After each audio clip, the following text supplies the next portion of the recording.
4분입니다. KBS.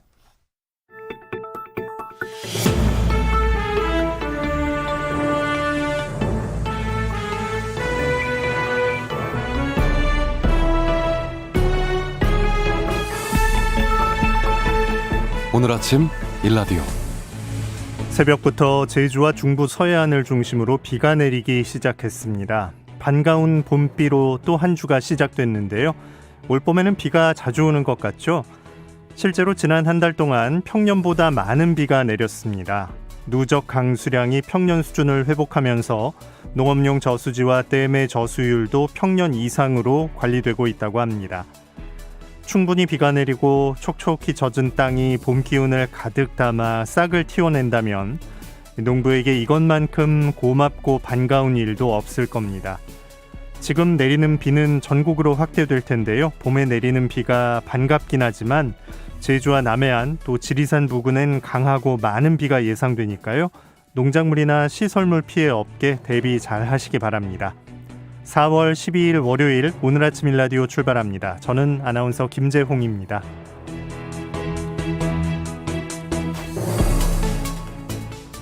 제주 산지에 최고 200mm, 남해안과 지리산 부근에도 최고 80mm가량의 많은 비가 예상됩니다.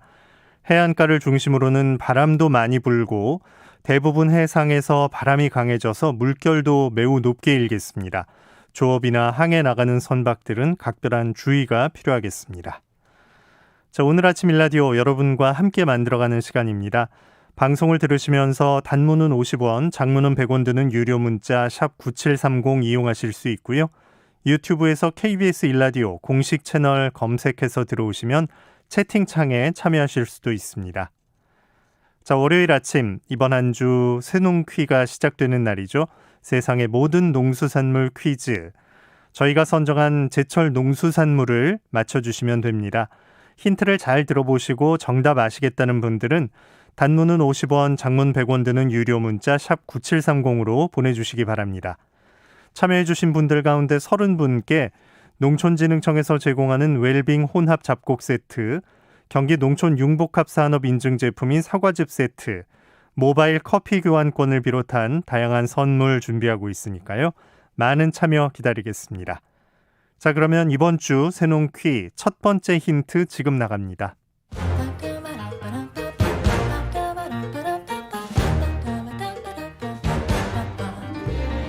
우리 땅, 우리 바다에서 자란 맛있고 건강한 우리 농수산물을 알아맞히는 세상의 모든 농수산물 퀴즈 새농퀴. 안녕하세요. 퀴즈 내는 성우 한희정입니다. 달큰하고 쫄깃한 식감이 좋은 이것.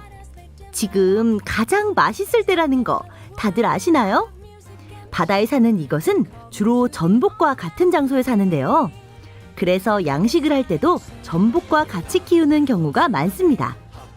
여름철 해수욕장에 가면 빙글빙글 쌓아 올린 듯한 딱딱한 이것의 빈 껍데기가 여기저기 널려 있는데요. 귀에 대면 쏴 쏴 바다의 파도 소리가 들리는 듯하죠. 구워 먹어도 맛있고 삶아 먹어도 맛있는 이것. 이것은 무엇일까요? 오늘은 특별히 첫날부터 확실한 힌트 드리고 갈게요. 소라 소라 푸르른 소라 소라 소라 푸르른 소라.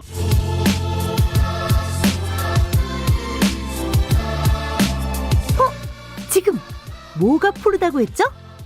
소라 소라 푸르른 소라. 저는 잘 들리는데 여러분도 들리시죠? 정답 아시는 분들은 단문 50원, 장문 100원이 드는 유료 문자 샵 9730으로 보내주세요. 이번 주는 특별히 30분께 행운의 선물 드립니다.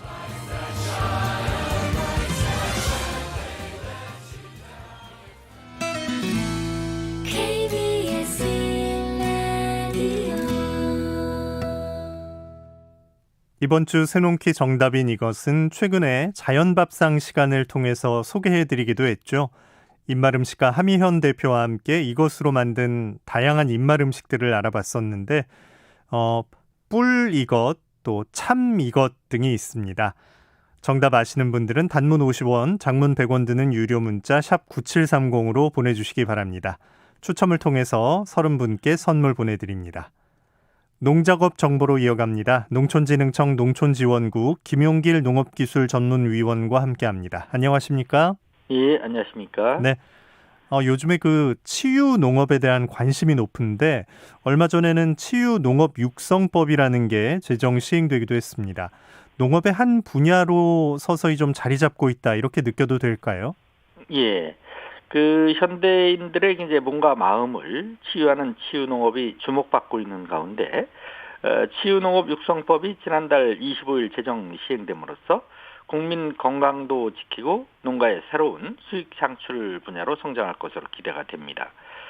우리나라 치유 농업의 사회 경제적 가치는 2013년 1조 6천억 원에서 2017년 3조 7천억 원으로 급성장하고 있고 치유농업 이용자 수도 보면은 2020년 34만 명에서 2040년에는 42만 명에 달할 것으로 전망이 됩니다.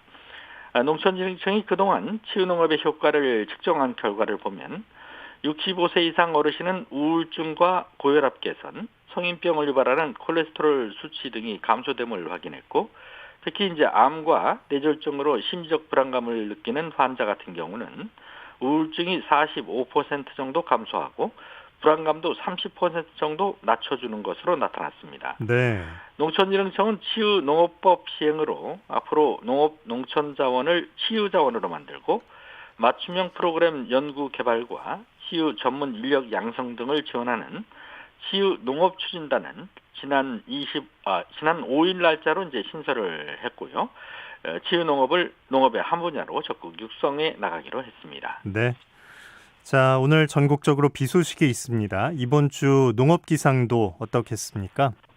이번 주 농업 기상을 보면은 이제 기온은 평년과 비슷하겠지만 오늘과 내일은 농사에 도움이 되는 이제 비가 전국적으로 내리고 비가 내린 후에는 아침 기온이 0도 가까이 떨어질 것으로 보여서 노지에 심은 싹이 난 감자와 과수 등은 그 냉해 피해가 우려되는 만큼 저온 대책을 철저히 실천을 해주셔야 되겠고요. 제주와 남부 해안 지역은 바람이 강하게 불 것으로 예보된 만큼 시설 하우스와 비닐 등이 바람에 날리지 않도록 사전에 튼실하게 보강을 해주셔야 피해를 줄일 수가 있겠습니다.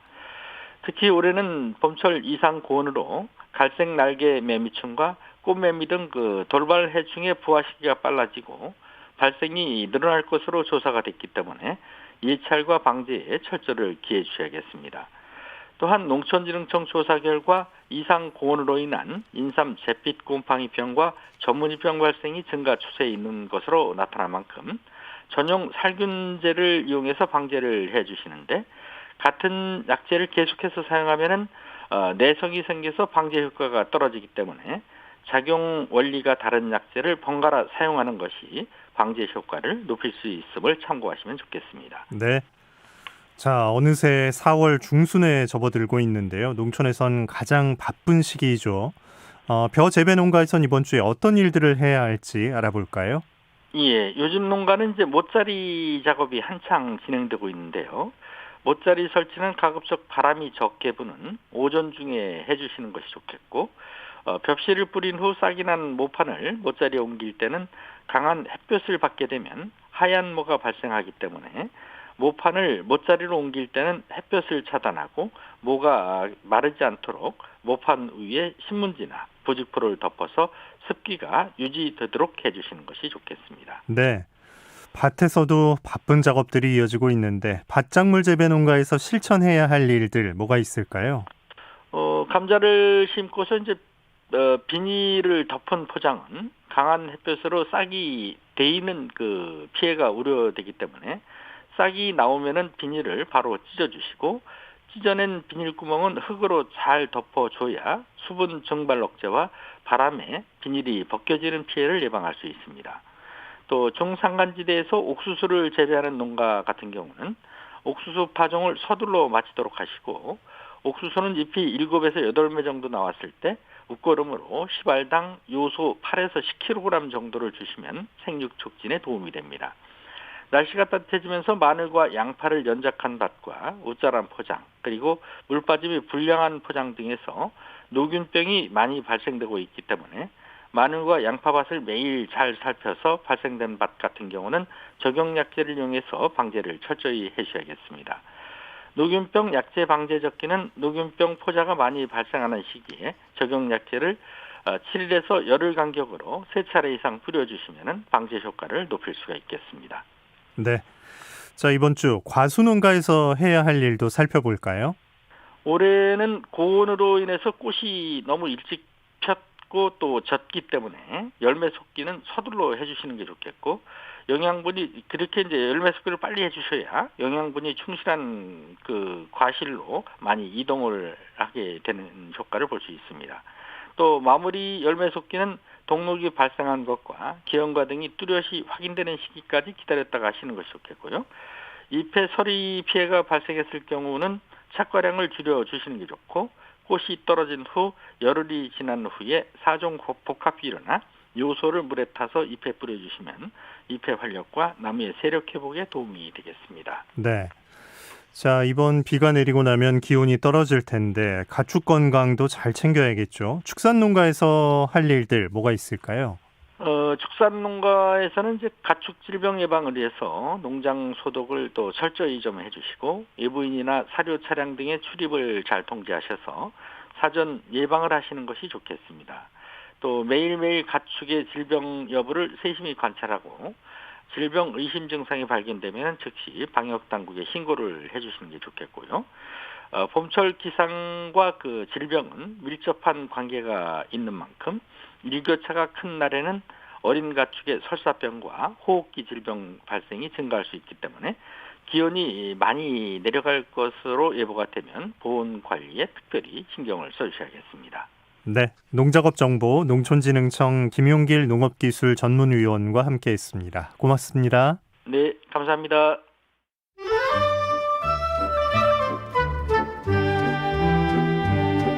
아침을 깨우는 정겨운 이야기가 있습니다. 매주 월요일부터 토요일 오전 6시 15분 KBS 오늘 아침 일라디오. 2021 재보궐선거 이후에 농업계가 주목한 부분, 친환경 무상급식입니다. 서울특별시 의회가 제정한 전면 무상급식 조례에 당시에 오세훈 시장이 선별급식을 주장하면서 주민투표를 실시했고 투표율이 저조해서 시장직에서 물러났었죠. 이후 10년 무상급식이 정착됐고 친환경 먹거리로 발전하고 있습니다. 특히 서울시 학교 급식이 도시와 농촌의 상생이란 중요한 역할도 함께 풀어가고 있는데요. 오늘 농수산 이슈, 서울시장 선거 이후 먹거리 진영과 친환경 농업계가 우려하는 사항들, 또 친환경 학교 급식의 의미에 대해서 알아보도록 하겠습니다. 한국농정신문 원재정 기자 전화 연결돼 있습니다. 안녕하십니까? 네, 안녕하세요. 한국농정신문 원재정입니다. 네. 자, 이번에 서울시장 재보궐선거에서 여러 쟁점이 있었는데 농업계에서 관심을 둔 분야는 학교급식 문제가 아니었나 싶은데요. 네, 맞습니다. 그 서울시장 보궐선거가 끝나고 당선자인 오세훈 시장은 오늘이죠. 10일부터 업무보고를 받으면서 본격적인 임기를 시작합니다. 이번 선거에 여러 의미가 덧대어지고 있지만 오세훈 서울시장과 또 무상급식은 때려야 뗄 수 없는 관계라고 볼 수 있습니다. 10년 전인 2011년 무상급식 문제로 당시 오세훈 서울시장이 시장직에서 스스로 물러났던 사건이 있었기 때문인데요. 지금에야 무상급식은 우리 시대의 보편복지 대표격으로 당연시되고 있지만 당시에는 하위 50%에게만 무상급식을 하자는 선별복지, 그리고 학생들의 한 끼는 모두 무상으로 지원하자는 보편복지가 맞붙었습니다. 간략하게 설명을 드리면 서울시 의회에서 무상급식 예산안을 의결했는데 서울시장이 반대 입장을 냈고 또 이에 대해 서울시민 의견을 묻는 투표를 한 건데요. 오세훈 시장은 투표율이 33.3%를 넘지 않으면 사퇴하겠다 이렇게 공언을 했고 투표율이 이보다 낮아서 결국 시장 임기를 스스로 마치고 말았습니다.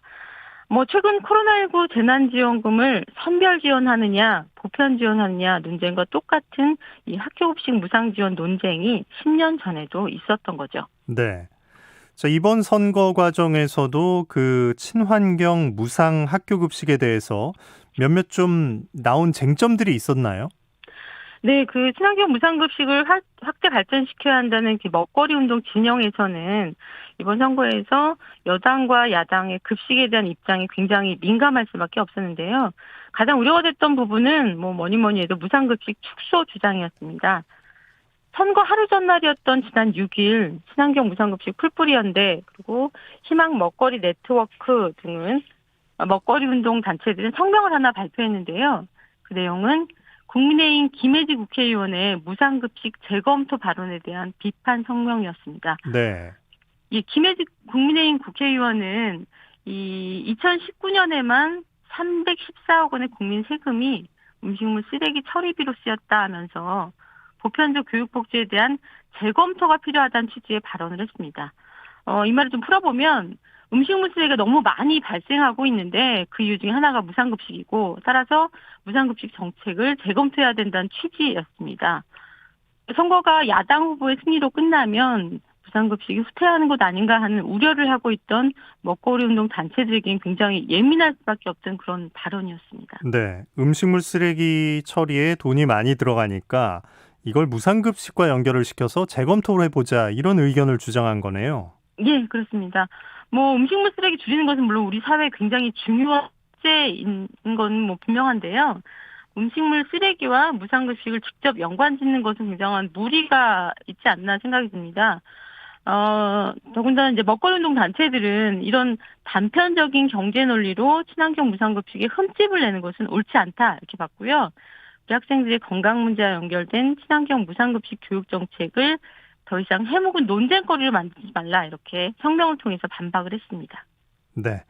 자, 이제 선거는 끝이 났고 오세훈 서울시장과 이제 무상급식의 관계에 대해서 어떤 전망들이 나오고 있습니까? 현재 서울시 무상급식의 쟁점은 유치원 무상급식인데요. 지난 1월 13일 박용진 더불어민주당 국회의원이 대표 발의한 학교급식법 개정안이 국회 본회의를 통과했습니다.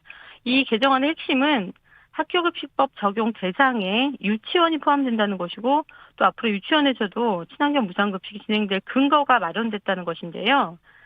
서울시 교육청에서 그렇다면 이제 서울 지역 유치원 무상급식에 얼마나 예산이 될 것인가 추정을 해봤더니 834억 4,689만 원 정도였습니다. 네. 이 무상급식이라는 것은 원래 교육청이 주관하는 정책 사업인데 재원이 많이 필요하면 서울시와 교육청이 함께 예산을 마련합니다. 현재 초중고등학교 무상급식의 경우에도 교육청과 서울시 그리고 서울시 내 25개 자치구가 각각 5대 3대 2 비율로 재원을 부담하고 있는데요. 서울시 교육청은 유치원 무상급식을 시행하기 위해 필요한 예산 834억 원 역시 서울시와 자치구가 함께 좀 재원을 마련하자 이런 것들을 좀 기대하고 있습니다. 진보 진영의 서울시 교육감과 또 보수 진영의 서울시장이 이 유치원 무상급식 문제를 어떻게 풀어나갈지 지켜봐야 하는데요. 네.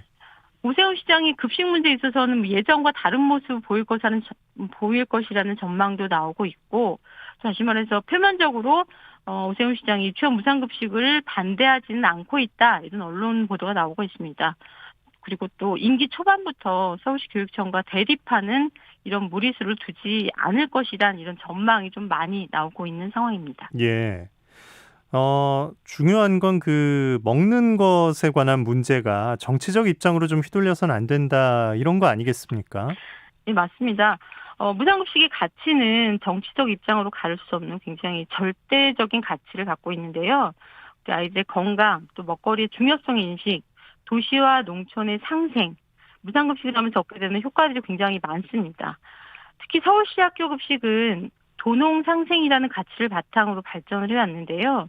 이제 대표적인 게 서울의 자치구와 지방의 시군이 서로 팀을 이뤄서 지금 급식 문제를 풀고 있습니다. 네. 2017년 5월에 서울시 강동구와 전라북도 완주군이 첫 협약을 맺은 이후에 현재 서울시 13개 자치구 그리고 지방의 13개 기초지자체가 13개의 도농팀을 만들어서 급식에 필요한 농산물을 조달하고 있는데요. 여러 유통 단계를 거치지 않고 직거래로 공공 조달 체계를 통해서 농촌 지자체에 생산한 농축산물을 협약 대상인 서울자치구의 어린이집, 복지시설 등에 공급하는 이런 체계를 실천하고 있습니다. 이런 협약은 유통 단계가 획기적으로 줄어들어서 건강한 식재료를 보다 저렴하고 또 안전하게 공급할 수 있는 장점이 있고요. 무엇보다 다품목 소량 생산하는 이 지역의 중소가정농의 판로까지 마련되고 있습니다. 도시와 농촌이 지혜를 맞댄 결과 굉장히 훌륭한 효과들을 내고 있는 상황입니다. 네. 또 장점을 하나 떠올려 보자면 확실히 그 학부모들의 경제적 부담이 줄어든 거 아닐까요? 예, 맞습니다. 친환경 무상급식은 사회적 투자 성격이 강한 정책인데요. 사회적 복지 무상급식을 경제 성장의 발목을 잡는 소비성 지출로 보느냐, 아니면 건강한 사회를 만드는 사회적 투자로 보느냐, 이렇게 입장은 크게 나뉠 수 있습니다. 지난 2월 26일 한국농촌사회학회 지역농업 네트워크 협동조합 연합회 주관으로 열린 서울시 친환경 무상급식 10년 도전과 성찰 그리고 미래 이런 토론회가 열렸는데요.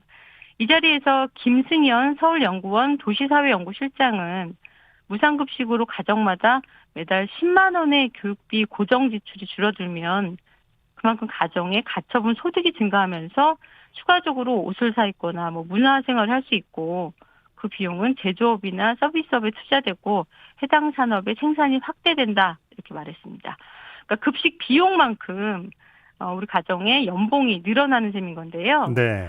이 밖에 또 김승현 실장은 친환경 무상급식은 친환경 식자재 제공 또 식생활 교육을 통해서 향후 아이들이 건강한 시민 노동자로 성장할 수 있게 하는 인적 자본 투자 성격이 있다 이렇게 강조하기도 했습니다. 현 시점의 경제 선순환 효과, 미래 시점의 건강한 사회 구성원 양성까지 무상급식을 통해 얻는 긍정적 효과들은 무궁무진한 상황입니다. 네. 이게 좀 길게 보자면 학교 급식에 한정하지 말고 친환경 무상급식이라는 걸 좀 공공 영역에도 확대하면 어떨까 하는 생각도 하게 되네요.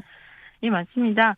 서울시의 친환경 무상급식이 10년의 역사를 건강하게 쌓아왔는데요. 아시다시피 순탄한 것만은 아니었습니다. 보수 정치권은 서울 친환경 무상급식 나아가서 서울 먹거리 체계를 계속 흔들어 온 것도 사실인데요. 이번 보궐선거로 서울시장이 확정된 이후 우려되는 사항도 몇 가지 좀 있습니다.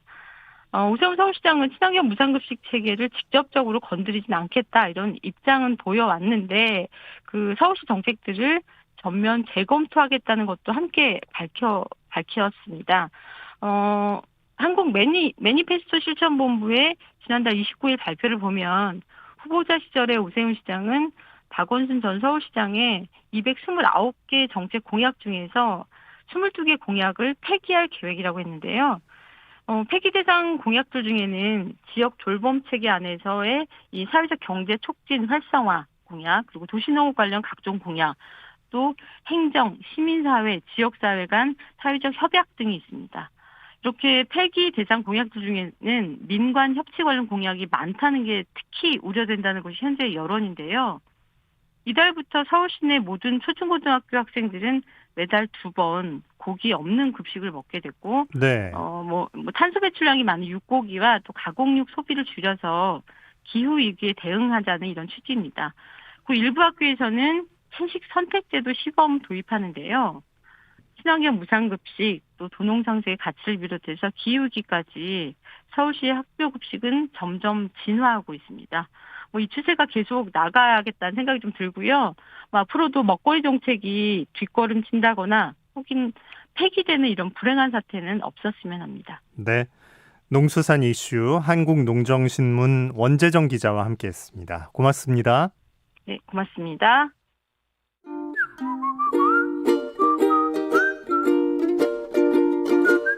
오늘 아침 일라디오 김재용 아나운서의 진행으로 듣고 계십니다.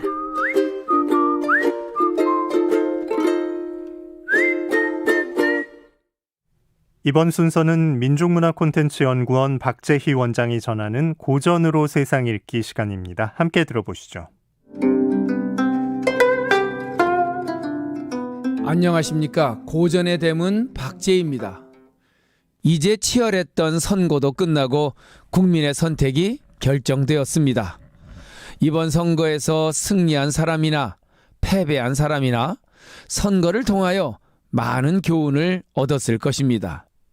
패자는 패배의 원인을 정확히 분석하여 새로운 방식으로 변화하여 생존을 도모해야 할 것이고, 승자는 이번 승리에 도취되지 않고 겸손하게 국민의 뜻을 받들어 또 다른 승리를 위한 변화를 모색해야 할 것입니다.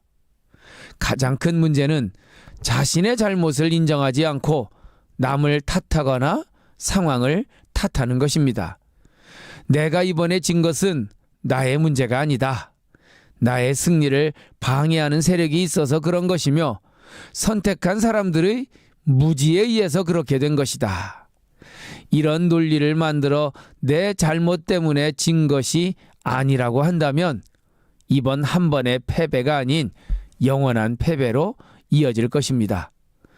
또한 승리한 사람이나 정당이 자신들이 잘해서 승리했다고 자찬하며 지난날 저질렀던 잘못을 인정하지 않는다면 이번 한 번의 승리로 끝나고 말 것입니다.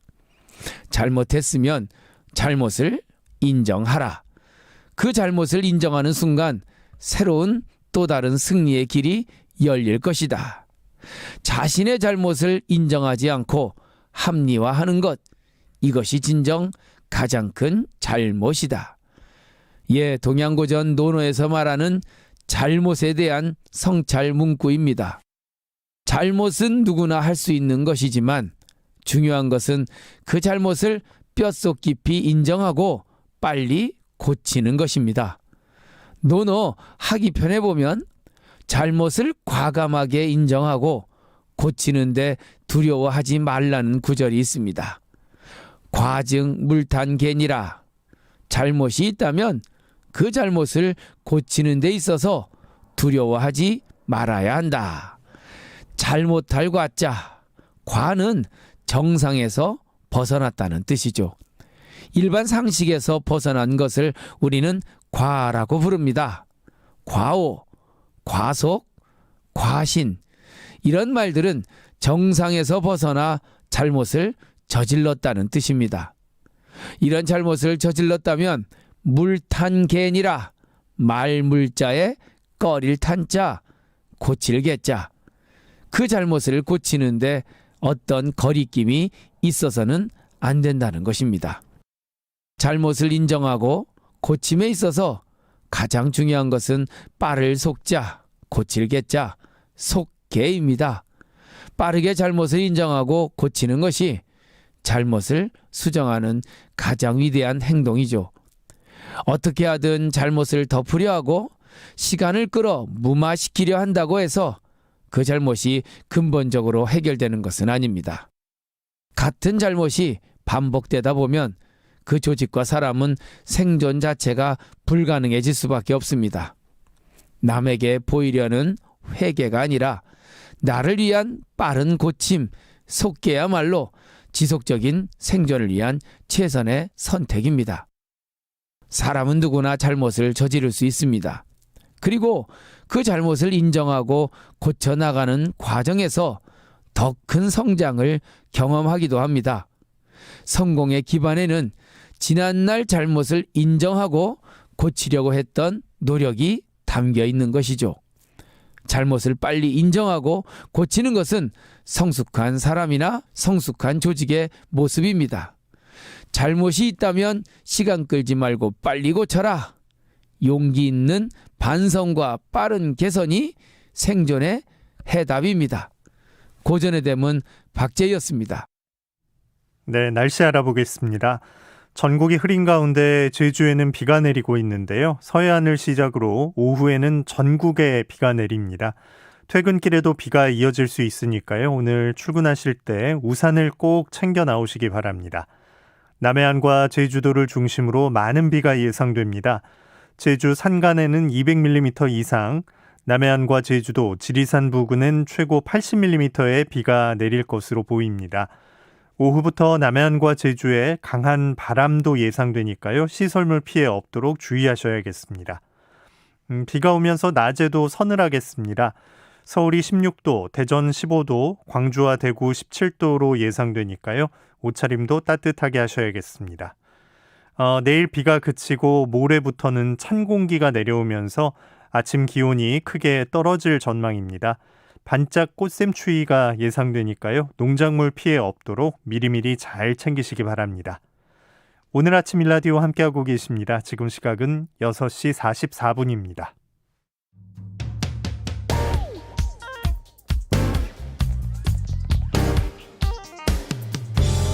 오늘 아침 뉴스 브리핑 정상근 기자와 함께합니다. 안녕하십니까? 네, 안녕하십니까? 네, 코로나19 상황이 좀 걱정스러운데 주말 사이에도 계속 확진자가 600명대를 이어갔어요. 네, 지난 토요일 신규 확진자가 677명, 그리고 어제 신규 확진자는 614명이 나왔습니다. 닷새째 600명이 넘는 확진자가 계속 나오고 있는데요. 오늘도 주말 통계임에도 불구하고 500명대 후반에서 600명대의 확진자가 나올 것으로 예상되고 있습니다. 특히 어디를 중심으로 확산세가 이어지고 있다, 이렇게 특정할 것도 없이 정말 곳곳에서 소규모 혹은 대규모 집단 감염이 이어지고 있고요. 이 수도권 중심으로 대부분의 확진자가 나오던 3차 대유행 때와는 달리 이 비수도권의 확진자 비율도 30% 이상 나오는 등 이 전국 곳곳에서 확산세가 이어지고 있습니다. 이 봄날 따뜻한 기온의 이동량까지 많아지고 있어서 이전보다 더 큰 대유행이 올 수 있다라는 우려의 목소리가 나오고 있는데요. 방역당국은 오늘부터 이 수도권과 부산의 유흥시설 6개 업종에 대해서 집합금지 조치를 내렸기 때문에 오늘부터 이들 업종은 영업을 할 수가 없습니다. 네. 어제 이 기사를 보고 이게 최근 기사가 맞나 눈을 의심했는데 강남의 한 클럽에 사람들이 엄청나게 모여서 춤을 추다가 적발이 된 일이 있었다면서요?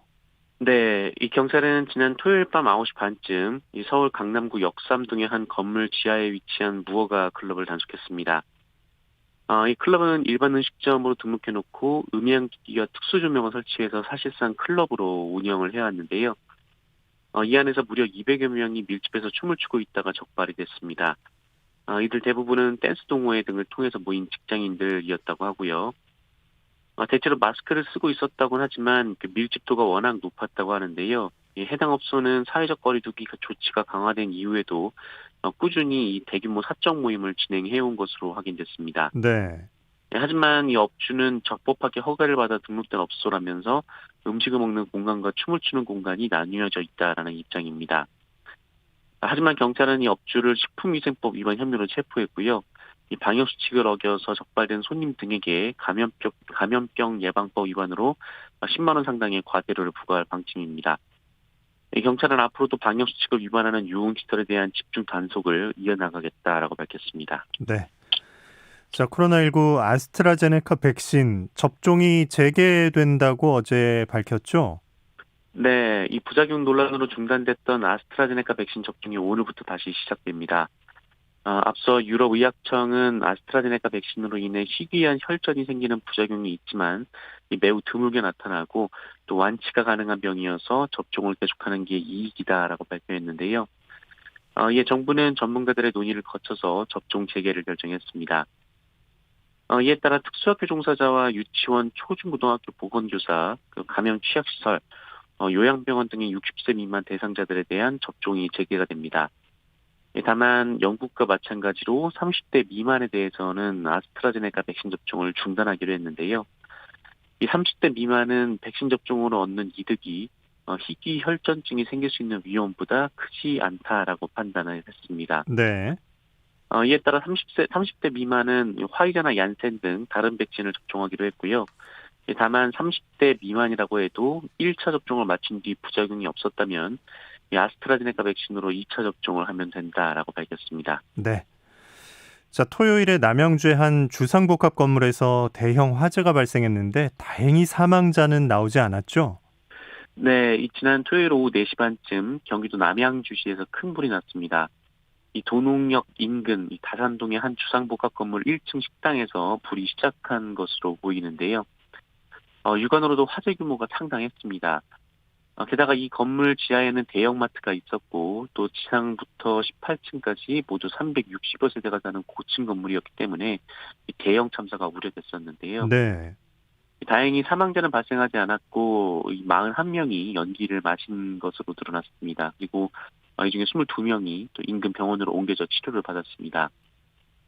불은 발생 10시간 만인 어제 새벽에 진화가 완료됐는데 어제 오전에 이뤄진 건물 안전점검 결과 그 일부 주민들은 다시 건물로 들어갈 수 있게 됐었습니다만 이 전기 공급 등 문제 때문에 또 몇 명의 주민들은 아마 오늘 복귀할 것으로 예상이 되고 있습니다. 이번 화재는 상가와 아파트의 배관이 분리돼 있었고 또 질서정연하게 대피한 덕분에 피해를 줄일 수 있었는데요. 하지만 피해 주민들과 상인들은 불이 난 뒤에 안내방송이 제대로 이루어지지 않았다 이렇게 주장하기도 했습니다. 그리고 스프링클러와 방화벽도 제대로 작동하지 않았다는 주장도 나왔는데요. 관련해서 경찰과 소방당국은 오늘 오전에 합동 감식을 벌일 예정입니다. 네. 자, 재보궐선거 이후에 정치권 상황을 좀 들여다보고 싶은데 일단 민주당 상황은 어떤가요? 네, 이 지도부가 총사퇴하고 현재 도종환 의원이 비상대책위원회를 위원장을 맡고 있는데요. 이번 주 안에 이 국회의원들끼리 선거를 통해서 이 전당대회까지 당을 끌고 갈 새로운 원내대표를 선출할 예정입니다. 그런데 이 현재 비상대책위원회가 이 최고위원들을 중앙위원회 등을 통해서 중앙위원회를 통해서 뽑기로 했는데 이 권리당원들과 의원들의 반발에 다시 5월 전당대회에서 당대표와 함께 선출을 하기로 했습니다. 그리고 민주당 20, 30대 의원들은 이른바 반성문을 썼습니다만 그 일부 당원들로부터 거세게 항의를 받고 있는 상황이라고 하는데요. 이처럼 현재 민주당 내부에서는 이 재보궐선거 패배 수습과 혁신 방안에 대한 논쟁이 뜨겁게 이어지고 있는 상황입니다. 네. 국민의힘을 보면 김종인 전 비대위원장의 입에 좀 관심이 쏠리는 것 같아요. 네, 이 김종인 전 위원장은 이 국민의당 내 일각에서 국민의힘 일각에서 이 국민의힘과 국민의당 통합을 주장하는 것에 대해 이번에 승리했으면 그걸 바탕으로 스스로 노력할 생각을 해야지 지금부터 무슨 대통합 타령이냐라며 이 강한 불만을 토로했습니다. 그리고 안철수 국민의당 대표를 향해서 이 국민의힘과 합당해서 대선 후보가 되겠다는 욕심이 보인다며 그런 사람이 대통령 되면 나라가 또 엉망이 된다 이렇게 주장했고요. 또 안철수 대표와의 단일화가 아니었더라도 국민의힘이 이겼을 것이다 이렇게 주장했습니다. 또 국민의힘 내부에서 당대표를 하고 싶어하는 사람들이 한두 명이 아니라며 국민의힘에서 상임 고문을 맡아달라고 제안한 것에 대해서도 조언이란 건 가능할 때 하는 것이라고 거부 의사를 명확히 밝혔습니다. 네. 자, 세월호 7주기 추모제가 원래 예정이 돼 있었는데 이게 취소가 됐다고요? 이유가 있습니까? 네, 오는 금요일이 세월호 참사 7주기여서요. 원래 어제 이 세월호가 가라앉았던 바다 위에서 추모제를 열 예정이었습니다.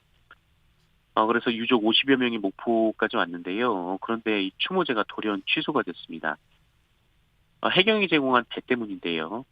그 배가 이 경비함 3009함인데 세월호 참사 당시 그 해경 지휘선이었습니다. 당시 이 맥박이 있던 학생이 구조됐지만 그 학생은 배로 이송하고 그 해경 간부들이 헬기를 타고 간 적이 있었는데 네. 그때 바로 그 배입니다. 이 세월호 유족들은 이 3009함 얘기만 들어도 치가 떨린다며 이 생각이 있는 해경이었다면 아무리 그래도 이 3009함을 배정하지 못했을 것이다라고 분통을 터뜨렸습니다. 그러나 해경은 다른 의도가 있었던 것은 아니라고 했습니다. 그 일정상 3009함이 배치가 됐을 뿐 따로 어떤 의도가 있어서는 아니었다는 건데요. 하지만 행사가 한 달 전에 계획됐었기 때문에 이 가족들의 트라우마를 고려했다면 다른 경비함을 준비할 수 있었다. 이런 비판의 목소리가 나오고 있습니다. 네. 대신 유가족들은 목포신항 세월호 선체 앞에서 추모식을 앞당겨 진행했습니다. 이곳에는 평소보다 또 많은 분들이 찾아와서 이 고인들을 추모하기도 했습니다. 네. SK그룹과 LG그룹 간의 배터리 분쟁이라는 게 이제 매듭을 짓게 됐다고요? 네. 이 배터리 기밀 유출을 두고 다퉈온 LG 에너지솔루션과 SK이노베이션이 어제 전격적으로 합의했습니다. 두 회사는 지난 2017년부터 다툼을 시작했는데요. 그 LG 에너지솔루션의 직원 100여 명이 그 SK이노베이션으로 이직하면서 그 LG 측은 2차 전지 관련 핵심 기술이 SK 쪽으로 유출됐다 이렇게 주장해왔습니다. 이에 지난 2월 미국 국제무역위원회는 이 특허권 소송에서 그 LG 에너지솔루션의 손을 들어줬었는데요. 이 문제는 당시 미국의 배터리 공장을 짓던 SK이노베이션이 소송에서 지면서 공장을 못 짓게 됐다는 겁니다.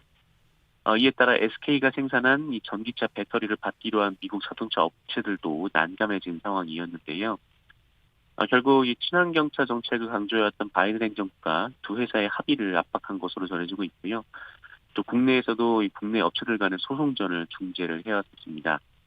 결국 어제 두 회사는 SK 측이 LG에 2조 원을 배상하기로 하면서 합의를 지었습니다. 이 두 회사는 국내외 모든 소송을 멈추고 앞으로 10년간 따로 소송을 걸지 않기로 했습니다. 네. 영화 미나리의 윤여정 씨가 수상 소식을 계속 전해오고 있는데 이번에는 영국의 아카데미에서 상을 받은 거네요. 네, 이 영국 영화 TV 예술 아카데미는 현지 시간으로 11일 진행된 제74회 영국 아카데미상 시상식에서 미나리의 윤여정 씨를 여우조연상 수상자로 발표했습니다. 네, 한국 배우가 영국 아카데미에서 연기상을 수상한 것은 이번이 처음인데요. 윤여정 씨는 수상 소감에서 이 모든 상이 의미가 있지만 고상한치 않은 영국인들로부터 인정받았다는 점에서 이 상의 의미가 더 있다라고 농담을 던져서 이 참석자들의 웃음과 박수를 끌어내기도 했습니다. 1947년 출범한 영국 아카데미는 영국의 가장 권위 있는 영화 시상식으로 불리는데요.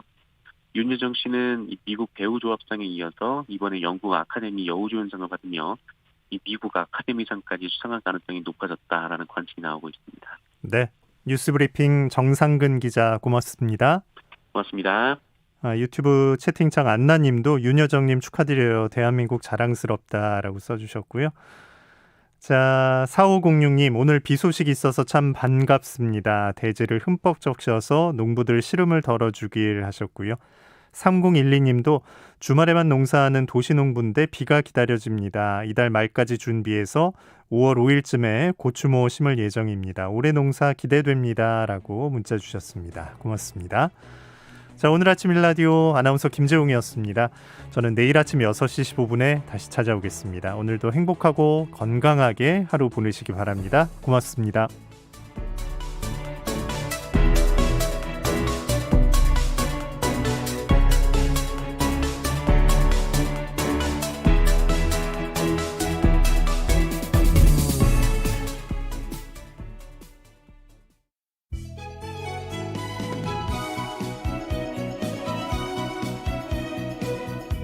안녕하세요. 바른말 고운말입니다. 먹은 것이 소화가 잘